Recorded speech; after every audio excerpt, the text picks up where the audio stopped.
Students அனைவருக்கும் வணக்கம்.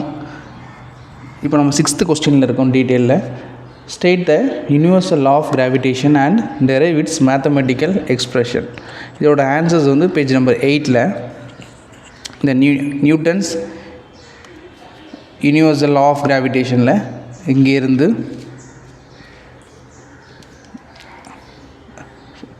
From this அங்கேருந்து இங்கே வரைக்கும், சரிங்களா, டு திஸ் வரைக்கும். இப்போது gravitation universal law of gravitation அப்படின்னா என்னன்றதை புரிஞ்சுக்க முயற்சி பண்ணலாம். This law states that every, நான் முதல்ல ரீட் பண்ணுறேன், அதுக்கப்புறம் எக்ஸ்பிளைன் பண்ணுறேன். Every particle of matter in this universe attracts every other particle with a force. என்ன மீன் பண்ணுறாங்கன்னா இது வரைக்கும், இப்போது எக்ஸாம்பிளுக்கு ஒரு மேக்னெட் எடுத்துக்கோங்க சார், 2 மேக்னெட் எடுத்துக்கோங்க. 2 மேக்னெட்டுக்கும் என்ன இருக்கும், ஈர்ப்பு விசை இருக்கும். ரெண்டும் இப்படி தானே அட்ராக்ட் பண்ணும், அதை தான் மீன் பண்ணுறாங்க. அதாவது எவ்ரி பார்ட்டிக்கல், இது ஒரு பார்ட்டிக்கல் பாருங்க, every particle of matters in this universe, இந்த உலகத்தில் attracts every other particle. Attracts ஒன்று வந்து இன்னொன்று வந்து அட்ராக்ட் பண்ணும் வித் ஃபோர்ஸ். அது என்ன ஃபோர்ஸு, இது நான் மேக்னெட்லேருந்து எக்ஸாம்பிளுக்காக எடுத்திருக்கேன். என்னெல்லாம் எடுத்துக்கலாம், பர்சன் எடுத்துக்கலாம், ஏதோ ஒன்று. இப்போது ரெண்டு பார்ட்டிகல்ஸ், 2 மேட்டர்ஸ் எதனாலும் எடுத்துக்கலாம். அது என்ன பண்ணோம், ஒன்றுக்கு ஒன்று வந்து அட்ராக்ட் ஆகுமா வித் ஃபோர்ஸ். என்ன ஃபோர்ஸ்னால் கிராவிடேஷ்னல் ஃபோர்ஸ். ஓகேங்களா, gravitational force. This force is directly proportional. என்ன சொல்லாங்க நமக்கு தெரியும், டைரக்ட்லி ப்ரொபோஷ்னல்னால் நமக்கு தெரியும். இப்போ வந்து இதில் கொடுக்கக்கூடிய ஃபோர்ஸ் கூடிச்சுன்னா ஆப்போசிட்டில் இருக்கிற ஒரு விஷயமும் கூடும். இதான் வந்து directly proportional. The force is directly proportional to the product of their mass. என்னதான், the force is directly proportional to the product of their mass. Sorry, இங்கே எழுதுகிறேன். இப்போ இருக்குன்னு வச்சுக்கோங்க, என்ன சொல்கிறாங்கன்னா, சரி இந்த முதல்ல இந்த ஃபிகரை வச்சே பண்ணிடலாம். இப்போது இதில் ஒரு மாஸ் வரும், விட்டுட்டாங்க, இதில் கொஞ்சம் அழிச்சிரும்.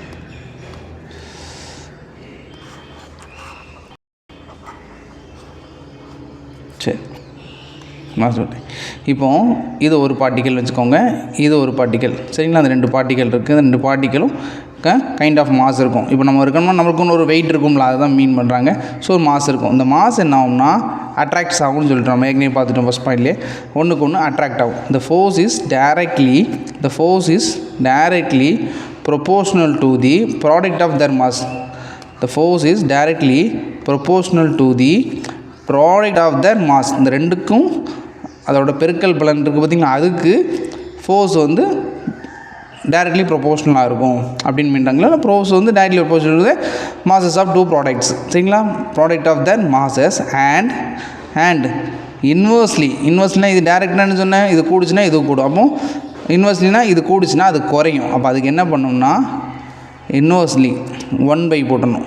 1 by inversely proportional to the square of the distance between the centers of these masses. என்ன சொல்கிறாங்கன்னா ஸ்கொயர் ஆஃப் த, இப்போது 2 மாசஸ் இருக்குது. இந்த 2 மாசஸுக்கும் ஒரு டிஸ்டன்ஸ் இருக்கும். ரெண்டையும் வந்து ஒரு குறிப்பிட்ட தூரத்தில் வச்சுருப்பீங்க.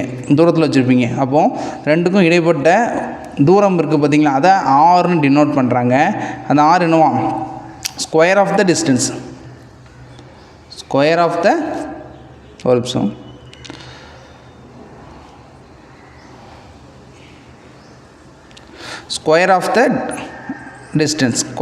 distance is directly inversely proportional to the force ன்றாங்கன்னா force is inversely proportional to the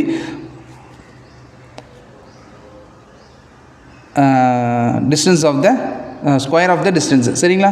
square of the distance between the centers of these masses. center of these masses என்ன சொல்கிறாங்கன்னா, எக்ஸாம்பிளுக்கு இப்போ இதை அழிச்சிடுறேன் ஒரு நிமிஷம்.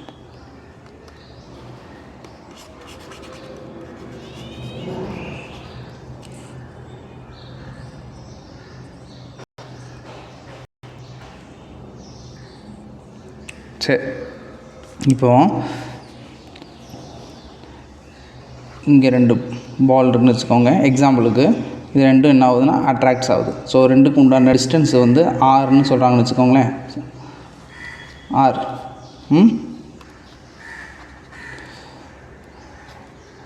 ரெண்டுக்கு உண்டான டிஸ்டன்ஸ் ஆர். இது m1, இது m2. இல்லை ரெண்டும் வந்து ஒரே. இப்போ வந்து டிஸ்டன்ஸ் கொண்டான ஆர். இப்போ வந்து 2 மாஸ் இருக்குல்ல, இந்த 2 மாஸுக்கும் இடைப்பட்ட தூரம் வந்து குறையாக இருக்கும்போது, அதாவது இது 2 பொருளுக்கும் இடைப்பட்ட தூரம் வந்து கம்மியாக, அதாவது கம்மியாக தூரம் வந்து கம்மியாக இருக்கும்போது, தூரம் வந்து கம்மியாக இருக்கும்போது அட்ராக்ட்ஸ் அதிகமாக இருக்கும்.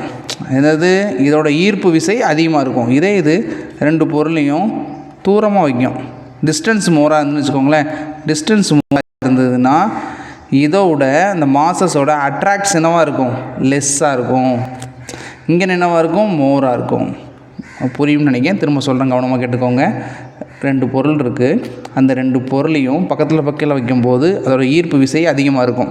சரிங்களா? ஒன்றுக்கு ஒன்று அட்ராக்ஷன் அதிகமாக இருக்கும். காந்தமே எடுத்துக்கோங்களேன், பக்கத்தில் வச்சிங்கன்னா கொஞ்சம் அதோட டக்குன்னு வந்து ஒட்டிக்கும். அதே இது தூரமாக வச்சிங்கன்னா அதில் அட்ராக்ஷன் இருக்கும், ஆனால் வந்து 2 வந்து ஜாயின் பண்ணுற அளவுக்கு அட்ராக்ஷன் இருக்காது. அட்ராக்ஷன் லெஸ்ஸாக இருக்கும். அதுக்கு காரணம் என்னென்னா தூரம்னு சொல்கிறாங்க. அதோட தூரம் வந்து கம்மியாக இருக்கும்போது அட்ராக்ஷன் அதிகமாக இருக்கும், தூரம் வந்து அதிகமாக இருக்கும்போது அட்ராக்ஷன் கம்மியாக இருக்கும். The force is directly proportional to the product of the masses and inversely proportional to the square of the distance between the center of these masses. அந்த 2 மாசஸ்க்கு உண்டான டிஸ்டன்ஸ் சொல்கிறாங்க. The direction of force acts along the line joining the masses.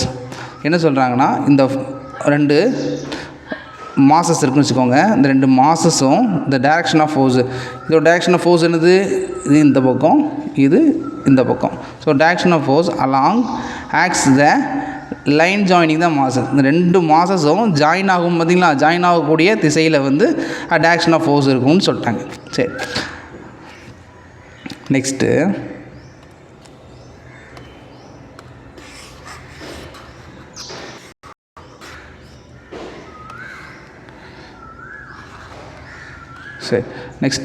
the force between the masses, the force between the force, இந்த force இருக்குது பார்த்தீங்களா, அந்த force between இந்த 2க்கும் பிட்வீனுக்கு நடுவில் தானே இருக்குது, இஸ் ஆல்வேஸ் அட்ராக்டிவ். இந்த ஃபோர்ஸ் எப்போவுமே வந்து ஒன்றுக்கு ஒன்று அட்ராக்டிவாக இருக்கும். And it does not depend on the medium. It does not depend எதை சார்ந்திருக்காதான்? Medium on the medium where they are placed. இதுக்கு நடுவில் இப்போ ஒரு பேப்பர் வைக்கிறீங்க, ஏதோ ஒரு பொருள் வைக்கிறீங்கன்னா இந்த பொருள் வந்து இந்த பொருளை டிபெண்ட் பண்ணி இருக்காது.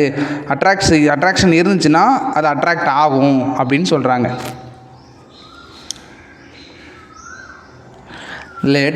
இப்போ நம்ம ஏற்கனவே பார்த்த மாதிரி 2 பார்த்தோம். என்ன பார்த்தோம்? F directly proportional to the product of their masses and force directly inversely proportional to the square of their distance சொல்லி படித்தோம். ஸோ இப்போ let m1 and m2 be the masses. ஏற்கனவே தெரியும், of 2 bodies A and B placed r meter apart in space. அதான் distance mean பண்ணுறாங்க. நம்ம ஏற்கனவே இந்த டிஸ்கிரைப் பண்ணோம் பார்த்தீங்களா, அந்த formulas on combining the about two expression. இப்போ ரெண்டுத்தையுமே கம்பைன் பண்ண போகிறோம். அப்போ எப்படி கம்பைன் பண்ணுறோம் பாருங்கள். The force is directly proportional to the masses of the product of their masses divided by நல்லா இருக்குப்பா, நீ போங்க, நான் வரேன். அப்போ masses of their product inversely proportional to the square of the distance. ரெண்டும் போட்டாச்சுங்களா. ஸோ இப்போ வந்து இந்த இன்வெர்ஸ்லி இந்த டைரக்ட்லி ப்ரொபோஷனல் அந்த இருக்குல்ல, அந்த ப்ரொபோஷனலை தூக்கணும். இந்த ப்ரொபோஷனலை தூக்கிறதுக்காக நம்ம என்னென்னா ஒரு கான்ஸ்டண்ட்டை உள்ளே இன்க்ளூட் பண்ணுறோம். G m1 × m2. நீங்கள் வந்து இங்கே மல்டிப்ளை போட்டாலும் கரெக்டு தான், மல்டிப்ளை போடாமல் பண்ணாலும் கரெக்டு தான். உங்களுக்கு எது பண்ணணுமோ பண்ணிக்கலாம். சரிங்களா? எப்படி ஒன்று பண்ணாலும் பண்ணிக்கலாம், தப்பு கிடையாது. r². So F is equal to G × m1 × m2 /r². So இதுதான் நம்மளோட ஃபைனல் சொல்யூஷன். இதில் ஜின்றது என்னன்றது சொல்லியிருக்காங்க. G is nothing but universal gravitational கான்ஸ்டன்ட்டாங்க. சரிங்களா? ஸ்மால் ஜினா கிராவிடேஷனலு, கேபிட்டல் ஜினா யூனிவர்சல் கிராவிடேஷன் கான்ஸ்டன்ட்டு.